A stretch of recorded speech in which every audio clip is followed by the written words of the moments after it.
and welcome to Gender Perspectives. Here we explore how gender shapes our world and the challenges we face within it. I am Uchendu Chimdi Oloha. But first, let me ask a question.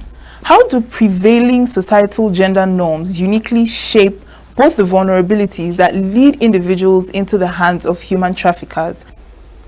Well, when we talk about gender, we are referring to the both sex that exist, the male and female.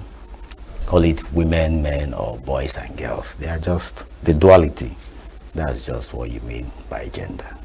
Yes, and so now this gender influence or this gender factor in human trafficking, how does this influence, who becomes vulnerable in trafficking in the first place? Like this idea, this concept of gender and the dynamics. How does it influence who is more vulnerable, who is not more vulnerable when it comes to trafficking? Well, it's very simple. When you look at these things objectively, you look at it from the perspective of even animals. Those animals that are weak are more vulnerable. And considering how we are created by our creator, the female gender seems to be more weak. As such, they are more vulnerable. And weak in what terms? Weak in the, I like putting it this way, physically weak and intellectually weak. Intellectually weak? Yes, they may have other aspects that they are better. But when we talk of originality in intellectualism, women are weak. So you're saying women are not smart? I'm not saying they are not or women smart. Are not intellectual. What I actually mean is that whatever women know, they are being taught and followed up. Men are good at charting new paths, so that makes them intellectually more profound. But women, when taught very well, can be very good. Like in our education system, women excel in education when those things are being taught. But when it is for them to create new charts, you see that women will fall by the wayside. Now, how does lack of intelligence manifest? It manifests because you're not critical enough to see the loopholes in this so-called promising land. You know you don't have education, you don't have skill, you don't have any of these basic things. And this person just tells you that if you just travel in a short time, you become a multi-millionaire and you join the person. So when you now get there, you are stranded. Whatever they ask you to do, you do. If they ask you to do drugs, you will do. Because I have a story of a friend who told me that while he was traveling abroad, he was planning to work. He just finished secondary school. I don't know if you understand. So when he got there, they asked him to do drugs, which is against his will. But that's the only way he could survive. And according to him, I'm quoting him, he was not intelligent enough to see what was coming. That's why I chose that language. So you've spoken for how men can be. What about women is very simple. An average woman is looking for something that is greener without any contribution. In fact, in this country, women are so wired that they just want to have it without doing anything. So it's easy to get them. So once you tell them, once you go abroad, you become rich, they will just follow you. Many of them, a larger percentage of them, they will just follow you without even asking you a question. That's the negative aspect. Because when you interview some victims, if you are privileged to discuss with them, you will discover that they didn't even ask questions before traveling. They will tell you that a friend of theirs just came and told them that they are suffering in Nigeria, that if you just follow them to Europe, you would not even ask them in that Europe which country. Because if you can ask questions, you will now know that a particular country is known for prostitution. And you may begin to retrace your step. But no question, nothing. You just go. And when you go now, you now fall victim. The only people I pity in this thing are people who are underage, children, those ones that are taken against their will. These are people who really need to have pity on. And at the long run, those people manifest the most negative vices you can ever imagine if they are not rescued. Okay. Now we've looked at understanding how men and women are being, gotten differently. Now, what about the way society responds to them, like as after they have been trafficked? Maybe they were trafficked and then they came back. The trauma or the after effects of whatever it is that they must have experienced during their time there. So it's also different with men and women. So how? When you talk about society, I would like you to narrow it down. The society is very large. And we know that some other countries don't experience what we experience down here. So if we are referring to Nigeria, that will help me equally know what to respond. Yes, let's use Nigeria. Because when we talk about society, we are in Nigeria, so we are using our Nigerian society. I think the problem in Nigeria is that we are very biased. We're biased in religion, biased in culture, we're biased in politics. The truth is this: the society has a long road to play in the life of every individual. But we live in a country where these things are neglected. And those in authority are only interested. This is my view, my own view, my observation. Are only interested in what they get from the society, not what they give to the society. So when they get to power, whether religious power, political power, traditional power, they just concentrate on themselves and their family. Otherwise, these people who are victims of these things, society has a very big role to play in their lives. Because number one, when they come back, they are no longer normal human beings. Especially the ladies, the women. When they come back, especially in the case where they are trafficked for prostitution, when they come back, they are no longer normal.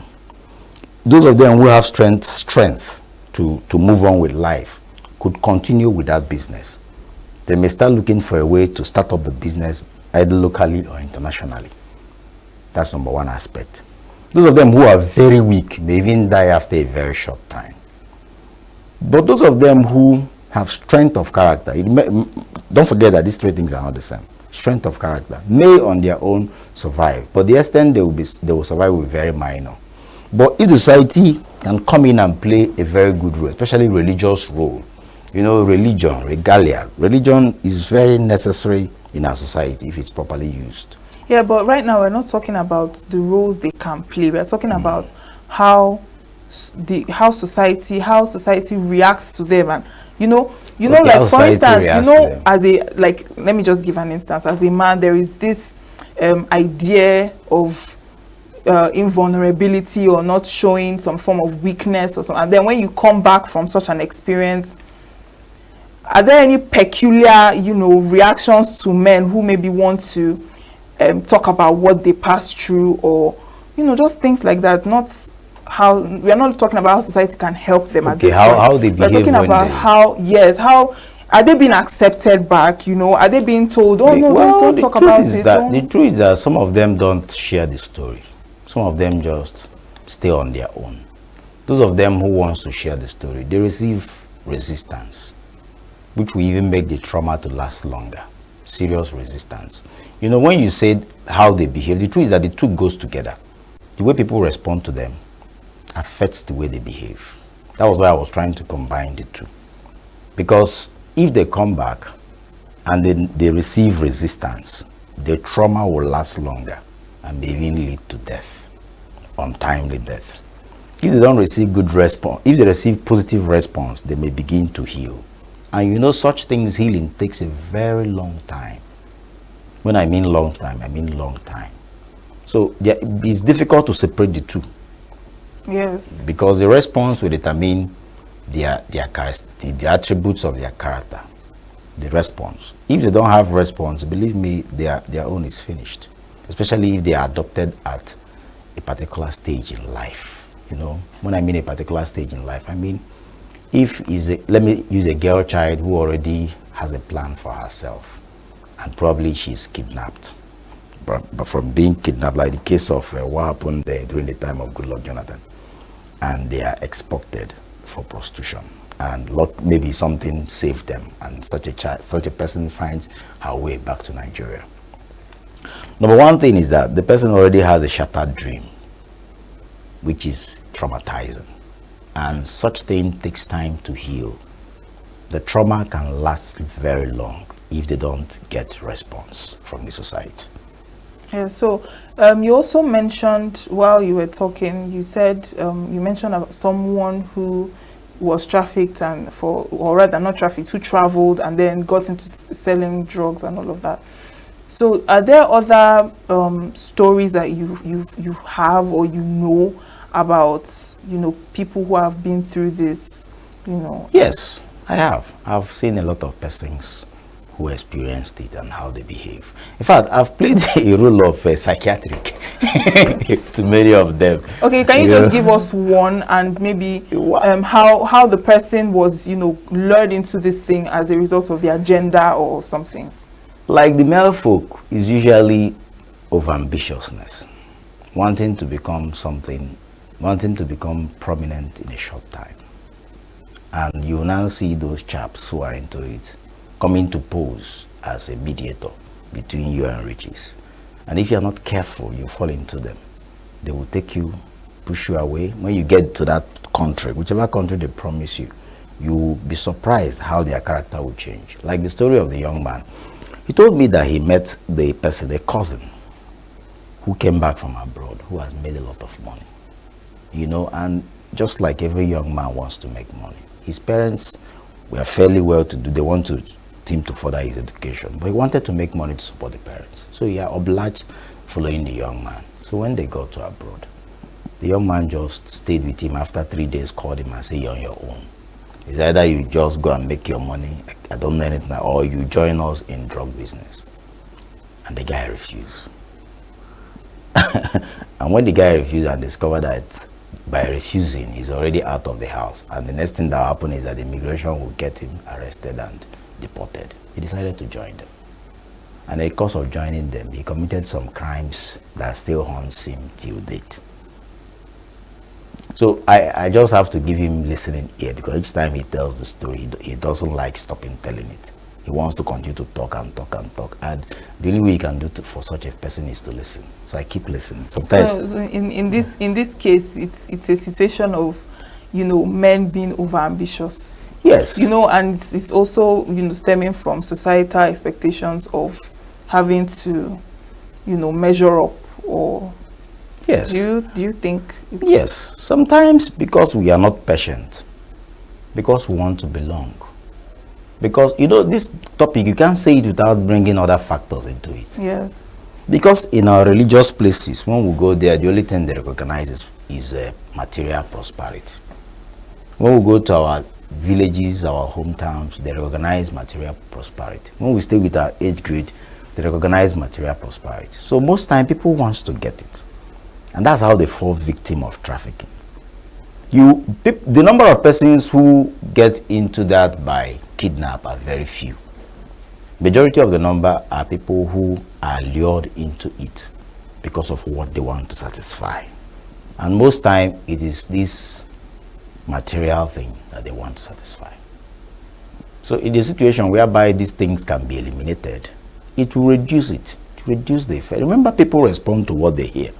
So if every time you preach as a clergyman or a religious leader, you talk about material prosperity, you're making people more vulnerable to these things. And if every time as a traditional ruler, all the people you recognize are people who have material, who are doing well materially, then you're equally making people more vulnerable. If in our political circle, the people who get to rise are people who have money, I don't know if you understand, who can bribe the judges, and you are making more people vulnerable to trafficking. I don't know if you understand. So these are things that make people more vulnerable to human trafficking outside the case of kidnap. Then when you coin the two together, you discover that even the man who is doing the kidnapping is equally looking for material affluence. I don't know if you understand. Of course. So the whole thing comes from those who are in position of leadership. I emphasize this thing wherever I go. People look at it. Some people are able to understand it. I imagine that people may not understand. Some people may not understand it.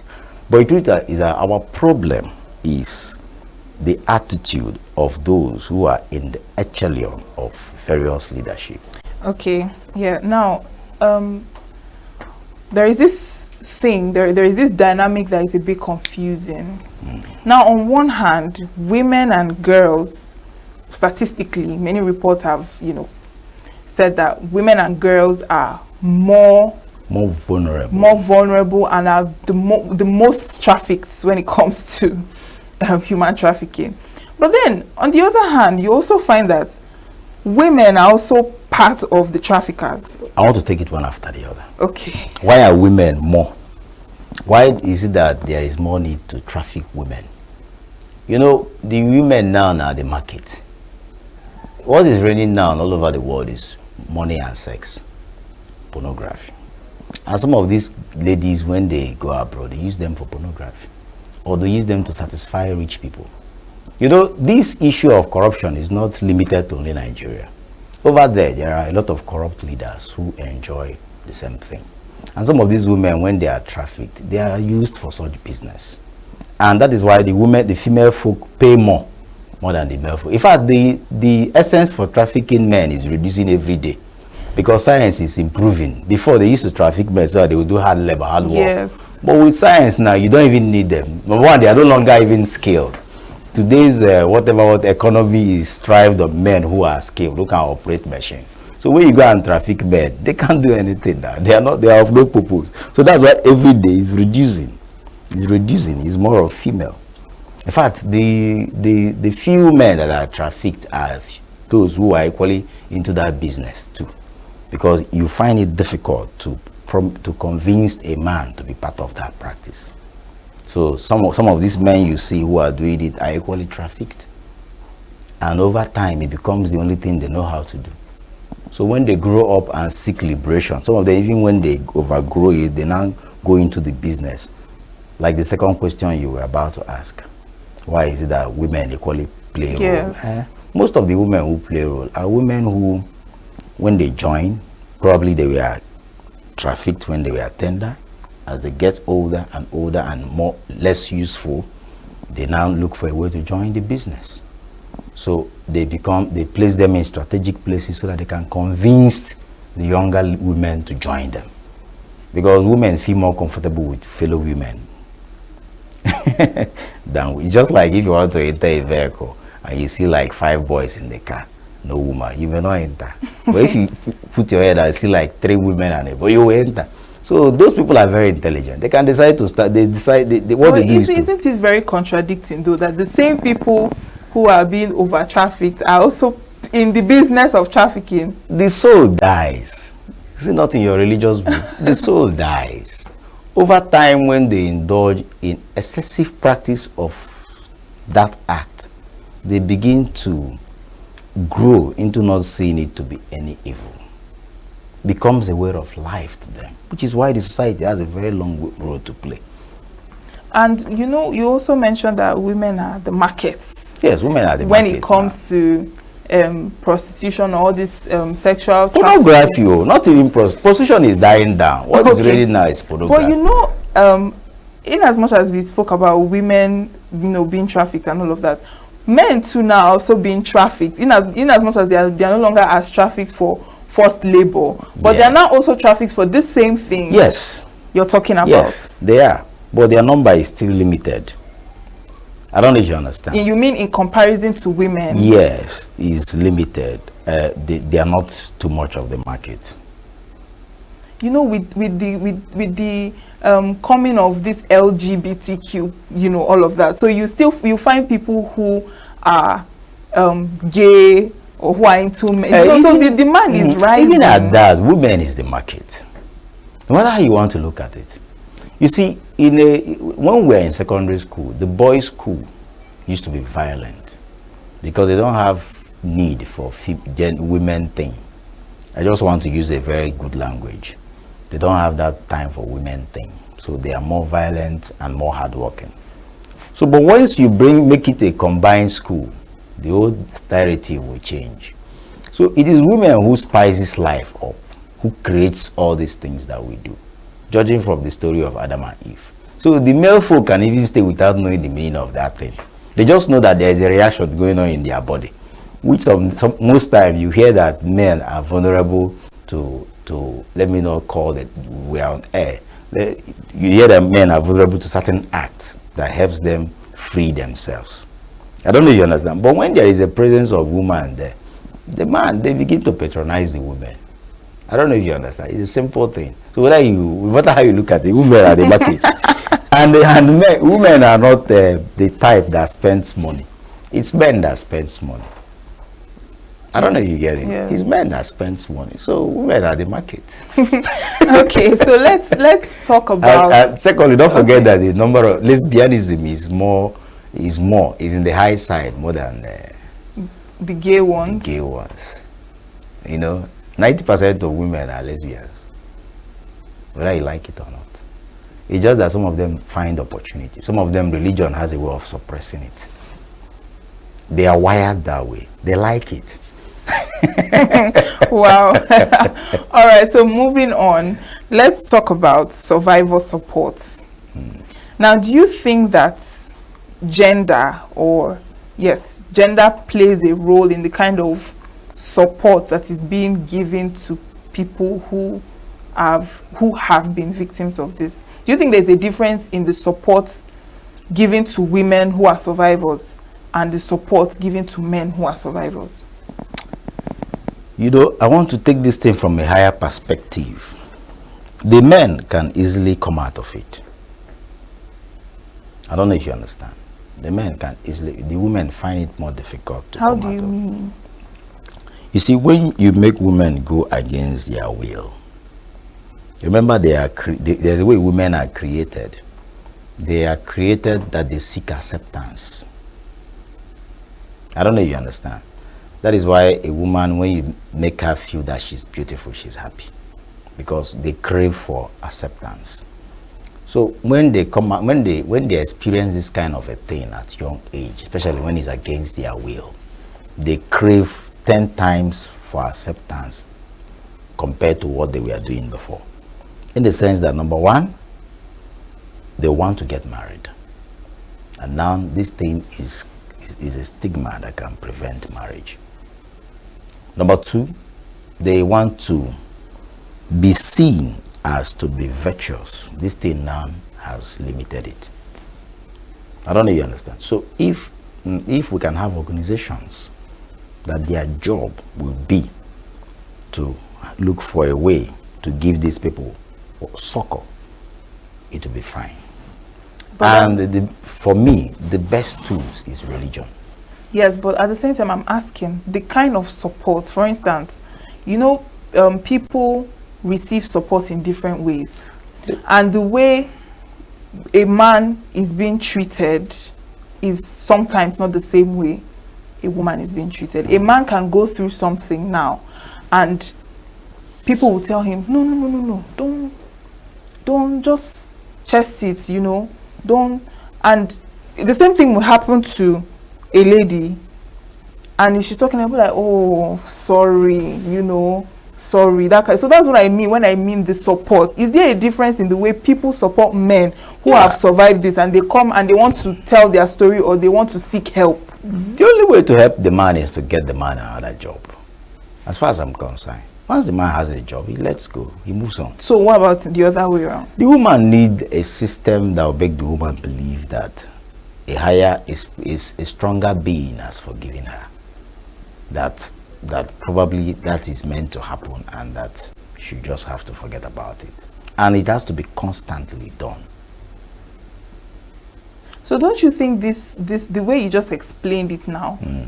You just I would have loved to explain it. I would have loved to narrow it down. But the problem with this thing is that we are talking what we are doing now is to different people from different background. Yes, but at the same time, I was coming to ask you something. Now, you made mention of just find him a job and he'll be fine. Yes, now there's no damage. Hold on. And then you said the lady has to believe that there is a higher being that has forgiven. Now, don't you think at the end of the day we are all human beings, whether male or female? So don't you think that psychological, because this thing you just said now kind of buttresses the issue that is being faced in society, as opposed to men not being vulnerable or not showing vulnerability because they are men. And so that's just what you just said now sounds like. If you look at it critically and sincerely. Yeah, but hold on. I'm still okay. So now in that line, like I said, we are all human beings, whether male or female. So at the end of the day, this thing causes some psychological trauma, emotional trauma, because no matter how much no matter how much the idea is that men don't show emotions, men are still emotional people, and they feel emotions because they are human beings. The only thing that makes a man I'm asking now, don't you think the explanation you just gave now is just buttressing the fact that society is still not helping the situation when it comes to yes, when it comes to the support that is being given. The problem is that you're viewing this thing as a woman. No, I'm viewing this as the anchor. I'm being very neutral in this situation. So I want to get your opinion. Fine, let me just tell you something about how men are wired. You see, if, for instance, you come out in a society and say that a woman is raped, I want to use that as an instance. How does a woman feel? It's a very big loss. I don't know if you understand, to her. And she may go through it all her lifetime. Okay, let's have another the same issue, that a man is raped. How will people look at it that a man is raped? that is what we are trying. That is so what if a man comes out and about. start crying and say that he's crying because he's raped, people will ask him only one question: did you contact HIV? You say no. They say, come on, get out from here. What do you mean by you are raped? Now, is that a good thing or a bad thing? It's not a good. It's neither good nor bad. It is the way the creator made it, or the way society made it. No, I don't know. Maybe society or creator. It's just that it's not an issue for men. Okay, so let's not dwell much on this. But I also want to know, how do you think culture plays a role in this trafficking, or the way yes, how? Yes, culture do play. There are cultures who don't see anything wrong with women being trafficked. Even in Nigeria, I don't want to call names because calling names may begin to mean something different. There are cultures that just see it as a norm that women will have to be trafficked after all. It doesn't matter. And they just go and come back. I don't know if you understand. So, and in those days, if you remember before, men are being trafficked to go and do hard labor abroad. And sometimes from there, they will never come back. And their parents even collect money for them to be trafficked. Now we have modern traffic.